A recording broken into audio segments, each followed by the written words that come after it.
Let's be real about something. Objectively speaking, Windows 11 sucks. October's update cut NVIDIA gaming performance in half. Your GPU didn't get worse, Windows made it worse. Windows 11 is incredibly bloated. There are redundant apps for just about every feature that you could look for, and the whole thing is just rammed to the frickin' brim with tons of crap that you don't need. Windows 11, once hailed as the future of Microsoft's operating system, has descended into chaos.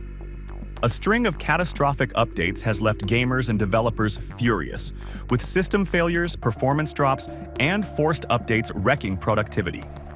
Now, as Microsoft scrambles to fix its mistakes, even Bill Gates is publicly confronting the damage done to the company's legacy.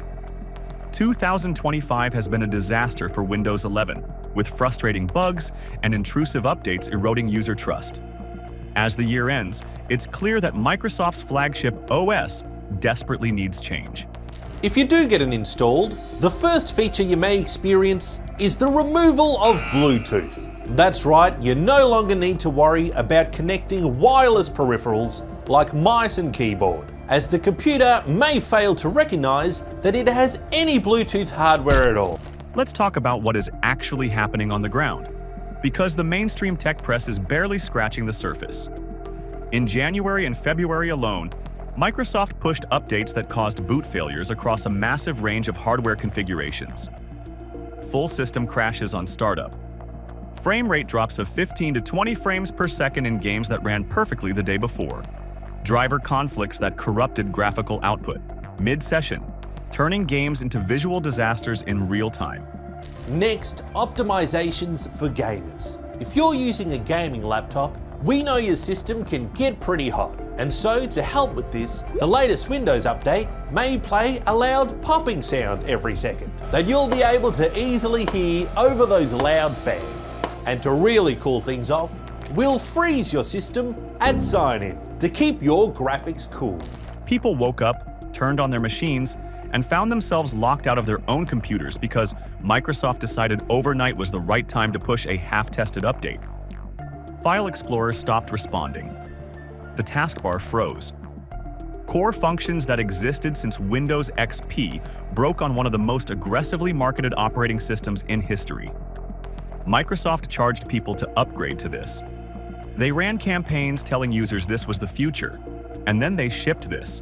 If you want to keep your PC alive, do not update Windows. A security update for 11 turned out to be really insecure, especially when it comes to your storage drive. It's being found that drives are straight up failing and disappearing under certain conditions after Microsoft pushed this patch. Particularly, it's happening when you're moving big old files over 50 gigs and you're using up a lot of your drive speed, over 60%. Think game downloads, moving your homework folder, or just doing some high quality technical research, as things that are resulting in these drives just dropping out of Windows altogether. What makes this even more damaging is the hardware reality.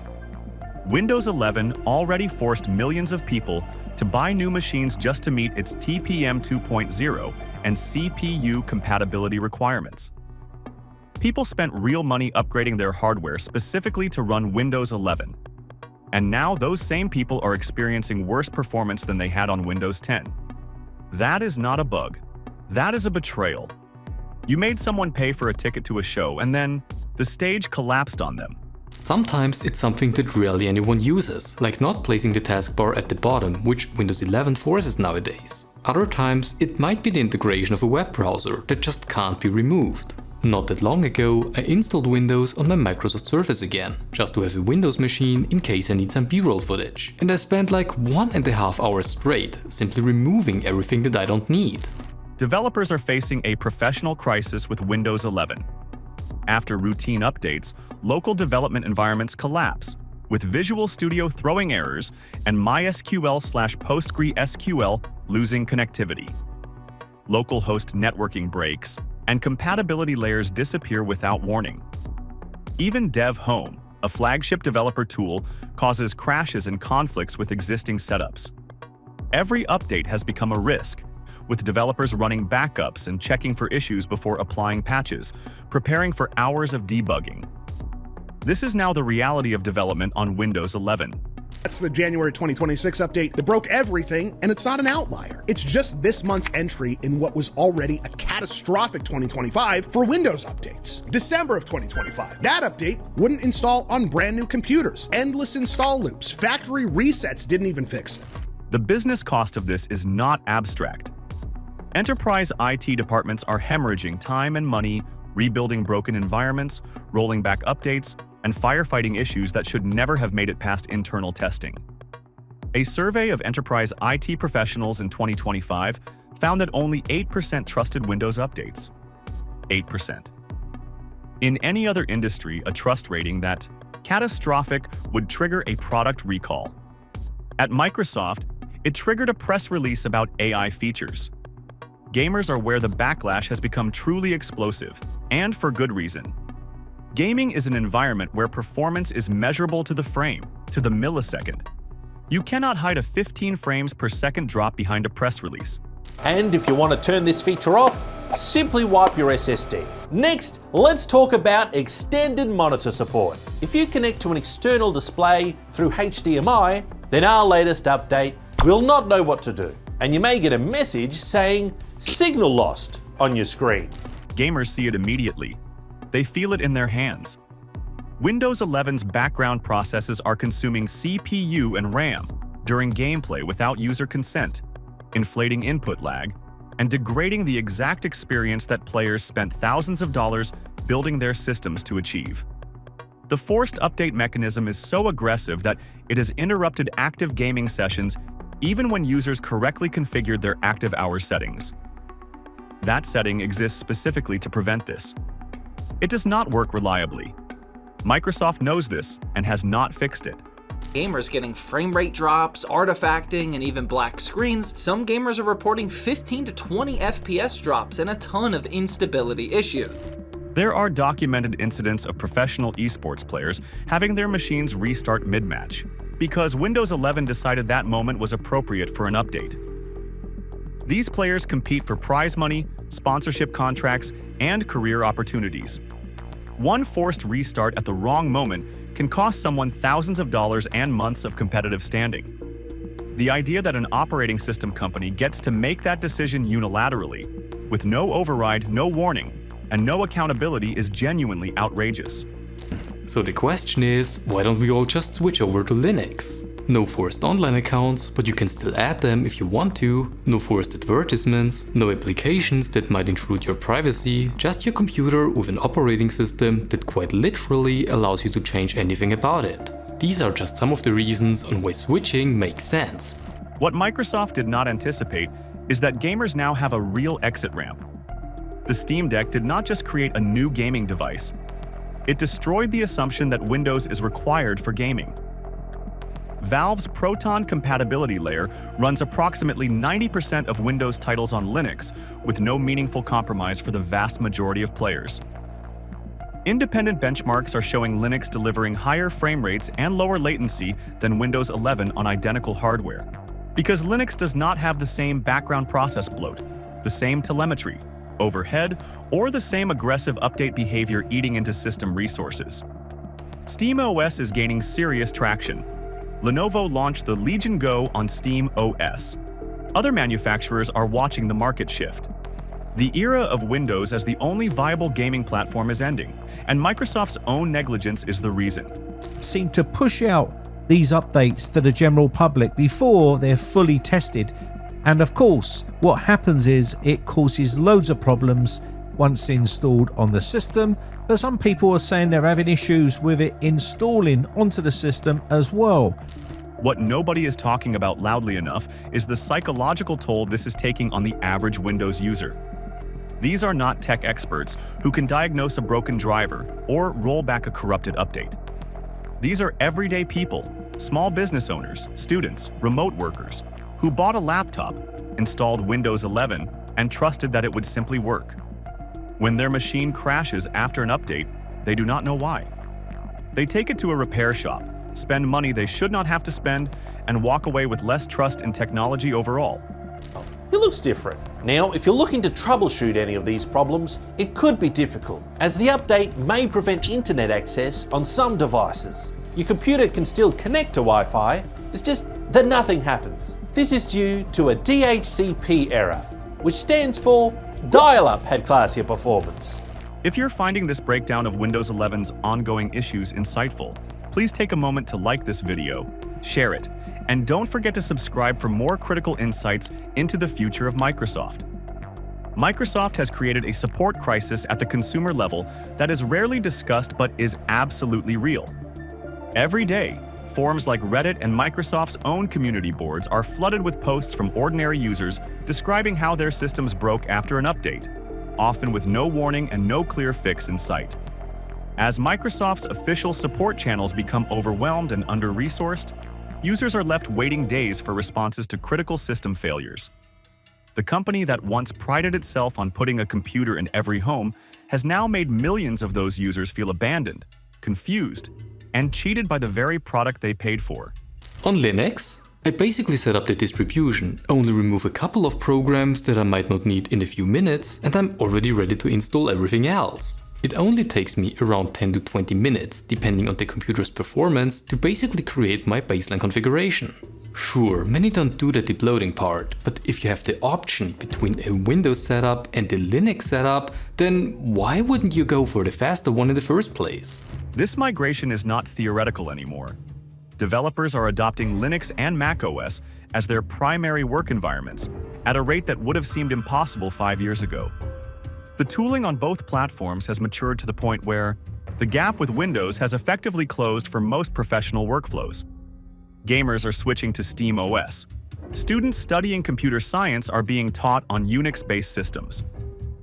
The next generation of developers and power users is growing up without Windows as their default, and when they enter the workforce and the market, their purchasing and platform decisions will reflect that.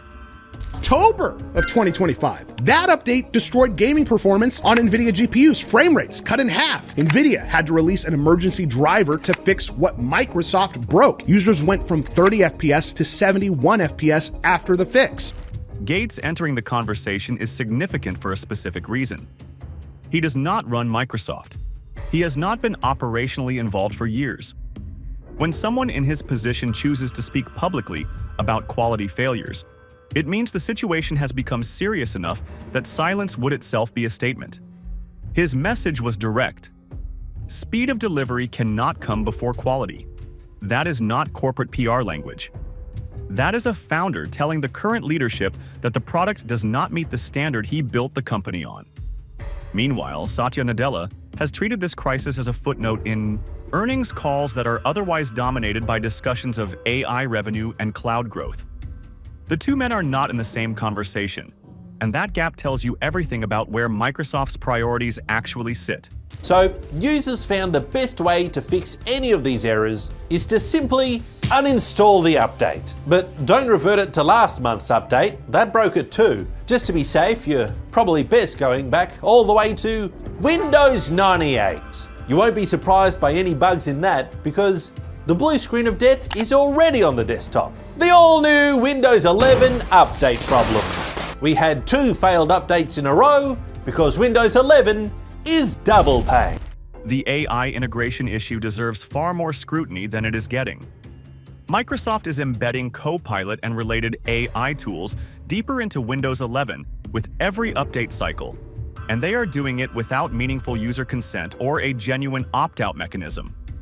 The opt-out options that exist tend to reset after the next update, returning the AI tools to active status without warning. But the functionality itself is not even the most serious problem. The security architecture is.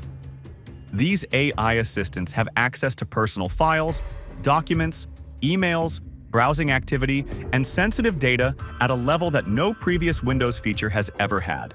July of 2025, systems taking 30 minutes to boot after an update. People were saying it was like watching a Nokia try to run GTA 5. Microsoft's own security response center, 11,791 security vulnerabilities in 2025. 2024 had 1,393. You do the math.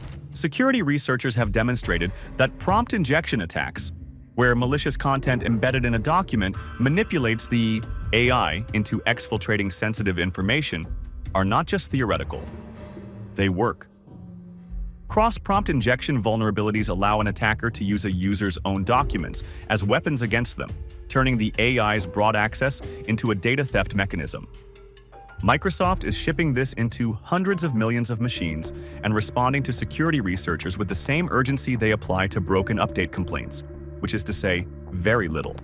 While you can get through it as someone who has never set up an operating system before, if you're not careful, you're sharing more of your data than you might know. If your Microsoft account is linked to a credit card or bank account, maybe because you used to buy some apps on the Microsoft Store, then there is also a good chance that you might accidentally set up a trial for a paid subscription. The position this puts users in is completely untenable. Delay your updates and your machine is exposed to known security vulnerabilities that bad actors are actively exploiting. Apply your updates and you risk your system failing to boot, your development environment collapsing, or your gaming performance dropping off a cliff. There is no safe choice. Microsoft has engineered a situation where their own customers are being punished no matter what decision they make. That is not a product. That is a trap. 6-year-old i7 is still capable. Microsoft declared it unsupported. Every update adds weight. You've got more background processes, more telemetry, more Copilot that you didn't ask for. Your PC isn't slow because it's old. It's slow because Windows treats it like an AI training data center. People are asking some new questions now. Not how do I fix this update, but what else is out there? The path forward is not complicated in concept, even if it requires genuine organizational humility to execute. Microsoft needs to dramatically slow its update cadence, moving toward quarterly or annual feature releases that give engineering teams enough time to test across the enormous variety of hardware configurations that Windows 11 runs on. The forced update system needs real user control, not the current theater of an active hours setting that does not work consistently. AI tools need a permanent, update-resistant opt-out that respects user decisions across the entire lifecycle of the operating system. And Microsoft needs to start communicating with its users like adults, publishing honest post-mortems when updates fail, naming what broke, explaining why, and committing to specific, measurable remediation. Windows updates are supposed to fix issues, not cause them, right? Now, we've all experienced issues where we install Windows updates and suddenly we get a blue screen or some kind of other Windows problem. But what happens when a Windows update literally causes your hard drive to disappear in Windows, or even worse, your data on that drive to go away forever? The structural moat that protected Windows for decades, the ecosystem lock-in, the enterprise dependency, the gaming dominance is real, but it is not permanent. It erodes with every broken update, every developer who switches platforms, every gamer who discovers that Linux just works better, every enterprise IT manager who starts building a business case for migration. Microsoft has spent decades making leaving feel impossible.